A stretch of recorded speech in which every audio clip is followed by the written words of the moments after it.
Et quelque chose qui m'a fait tilt quand j'écoutais un des podcasts, c'est qu'à un moment tu parles de plusieurs piliers dans la vie. Moi j'avais dit que j'ai plusieurs piliers dans la vie, donc c'est la famille et les amis, le sport et le travail. L'estime de soi ou la confiance en soi, qu'est-ce que la différence? Dans cette vidéo, on verra l'importance cachée de l'estime de soi, ce que c'est réellement et comment l'augmenter, comment la développer facilement.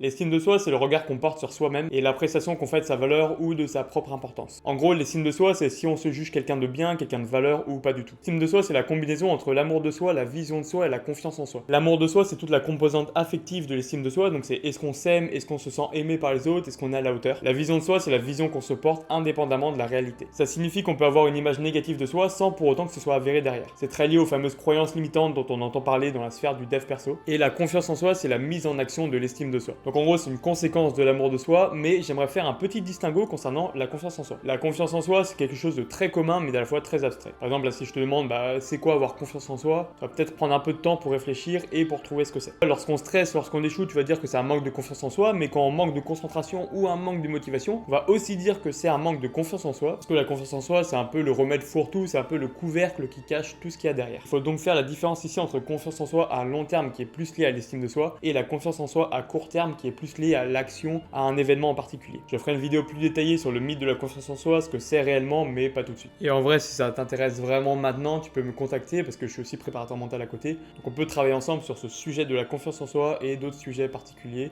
Tout ce qui concerne le mental, tu peux me contacter en message privé Insta. Il est donc important de travailler sur tous les aspects de l'estime de soi si on veut la développer correctement.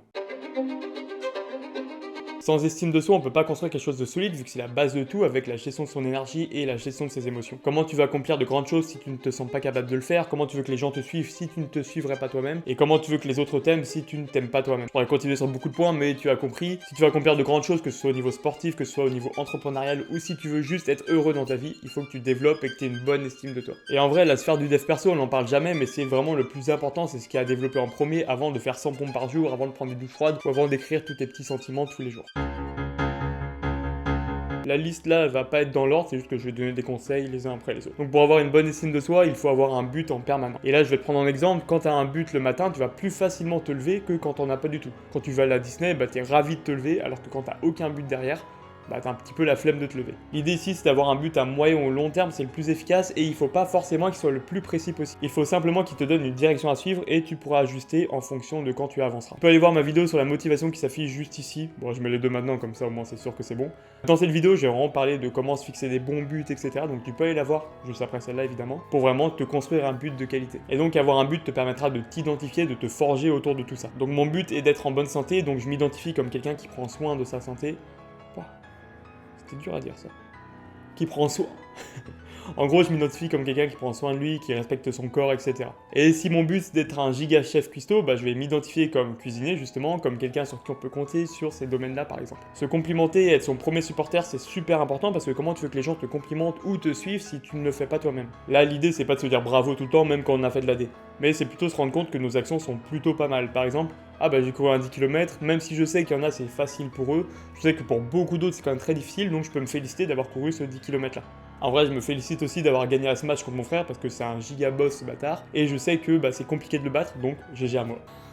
Essaye de te tenir droit et fier. À force, tu dois le savoir, mais le corps et l'esprit sont liés, donc si tu te tiens voûté comme ça, comme quelqu'un qui subit la vie, tu vas pas avoir beaucoup d'estime de toi parce que tu n'auras pas de valeur de toi. En revanche, si tu te tiens justement comme un mec qui a de la valeur, sur qui on peut compter, ton cerveau va faire le lien et va sentir une augmentation de son estime de soi, de sa valeur de soi. Fais des choses qui te rendent fier. On reste dans le même registre, il n'y a pas de meilleur sentiment que la fierté et à l'inverse, il n'y a pas de pire sentiment que la honte. Donc fais des actions qui te rendent fier en permanence et essaie de minimiser au maximum les actions qui te rendent honteux. Si tu fais ça, tu te sentiras comme quelqu'un de valeur, comme quelqu'un sur qui on peut compter et tu vas justement augmenter ta vision de toi et donc ton estime de toi. Respecte ta parole, ça va avec le point d'avant. Si tu respectes ce que tu dis, tu te sentiras comme quelqu'un de valeur et donc tu augmenteras ta vision de toi et ton estime de toi, tu connais. Et à l'inverse, si tu respectes pas ta parole, tu te considères comme quelqu'un sur qui on peut pas compter et du coup tu vas diminuer ta vision de toi. Connais tes qualités et tes défauts, pourquoi justement on devrait t'aimer. Si tu connais tes qualités, tu pourras les mettre en avant et à l'inverse, si tu connais tes défauts, tu pourras les corriger ou au moins faire la paix avec. Et on reste dans le même optique, essaie de connaître justement tes capacités et incapacités. Tes capacités justement, tu pourras les mettre en avant et augmenter ta vision de toi. Et tes incapacités, soit tu les corriges, soit tu fais la paix paix avec. Par exemple, moi je sais pas piloter un avion, c'est bien dommage, mais j'ai fait la paix avec, donc si on m'attaque dessus, si on me dit bah Léo tu sais pas piloter un avion, t'es vraiment qu'une merde, je pourrais dire bah non je m'en fiche quoi parce que j'ai fait la paix avec. Prends la responsabilité de ce qui t'arrive et de ses conséquences. Dans la vie tu peux pas contrôler ce qui t'arrive, mais tu peux contrôler la façon dont tu y réagis. Arrête donc de blâmer les autres, essaie de prendre la responsabilité au maximum, et même si vraiment quelque chose c'est pas de ton fait du tout, essaie de vraiment prendre justement cette petite responsabilité là quand même. Et là tu peux te demander c'est quoi le rapport avec l'estime de soi, et je te répondrai comment tu veux t'estimer, comment tu veux t'apprécier si tu ne peux même pas contrôler ta vie. Et c'est justement en prenant la responsabilité de ses actes et la responsabilité de tout ce qui t'arrive que tu peux vraiment contrôler ta vie, et donc justement augmenter ton estime de toi, augmenter ta valeur, etc. Avoir des raisons d'être, c'est les fameux piliers dont parlent Bazinga et Marine Leleu. Les raisons d'être, les piliers, qu'est-ce que c'est? C'est les raisons pour lesquelles tu te lèves le matin. Tu sais que le matin je me lève soit pour le sport, soit pour ma famille, soit pour mes amis, soit pour One Piece, sur plein de domaines différents. Vraiment les piliers ça peut être tout et n'importe quoi, et plus tu en as mieux c'est. C'est vraiment autour de quoi ta vie va se construire. Et du coup plus tu en as mieux c'est, parce que justement s'il y en a un seul qui s'effondre, bah t'en as plein d'autres pour garder une estime de toi, garder une valeur de toi. Par exemple si ton seul pilier dans ta vie c'est le sport et que malheureusement tu es blessé, tu peux plus faire de sport pendant un certain moment, toute ta vie va s'effondrer et tu auras l'impression de plus avoir de sens dans ta vie. Alors que si à côté, bah par exemple tu kiffais les animés, tu kiffes tes amis, etc.,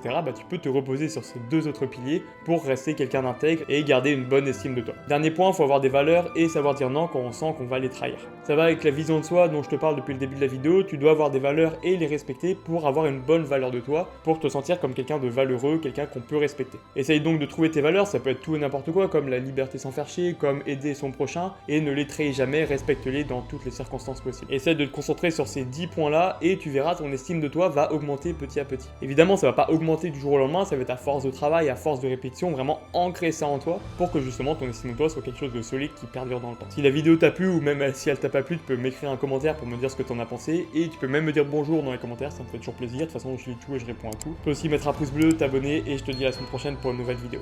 Ciao.